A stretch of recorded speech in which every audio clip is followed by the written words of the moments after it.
Hello friends, আজ share করছি Eid special recipe বুনা খিচুড়ি।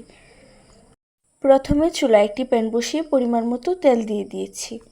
তেল গরম হয়ে আসলে দিয়ে দিব কিছু আস্ত গরম মশলা, 2টো তেজপাতা, 3 টুকরো দারুচিনি, 8টি এলাচ। এখন এগুলোকে বেছে নিব। 4টি পেঁয়াজ ও একটি বড় সাইজের রসুন কুচি দিয়ে ভালোভাবে বেছে নিব। আজকে বুনা খিচুড়ি তৈরির জন্য আমি নিয়েছি 500 গ্রাম তুলসীমালা চাল। চালগুলো ধুয়ে পানি ঝরিয়ে নিয়েছি, এখন দিয়ে দিচ্ছি। তেলের সঙ্গে চালটাকে 4-5 মিনিট বেছে নিব। ভালোভাবে বেছে নেওয়া হয়ে গেলে এ পর্যায়ে অ্যাড করে দিব গরম পানি। সাধারণত চালের ডাবল পানি দিতে হয়, আমার এই চালটা একটু পুরনো, এজন্য একটু বেশি পানি ইউজ করছি।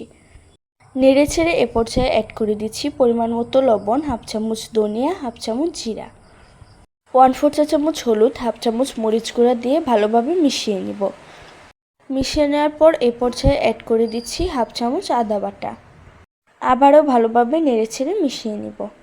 ঢাকনা দিয়ে ডেকে কিছুক্ষণ রান্না করে নিব। কিছুক্ষণ পর ঢাকনা খুলে ফ্লেভারের জন্য দিয়ে দিব 6টি কাঁচামরিচ।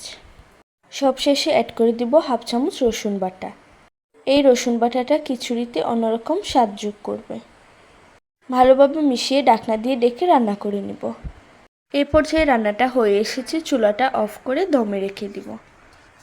এই তো কিছুক্ষণ দমে রাখার পর আমার খিচুড়িটা একদমই ঝরঝরে হয়ে গেছে। এই ভুনা খিচুড়িটা ডিম বা যে কোনো ধরনের মাংসের সাথে পরিবেশন করা যায়। ঈদের দিন সকালে মিষ্টি খাবারের পাশাপাশি এই রেসিপিটিও করে নিতে পারেন। এরকম আরও সহজ সহজ রেসিপি পেতে সবাই আমাদের চ্যানেল সাবস্ক্রাইব করবেন এবং পেজ ফলো করবেন। সবাইকে ধন্যবাদ জানিয়ে আজ এখানেই বিদায় নিচ্ছি। আল্লাহ হাফেজ।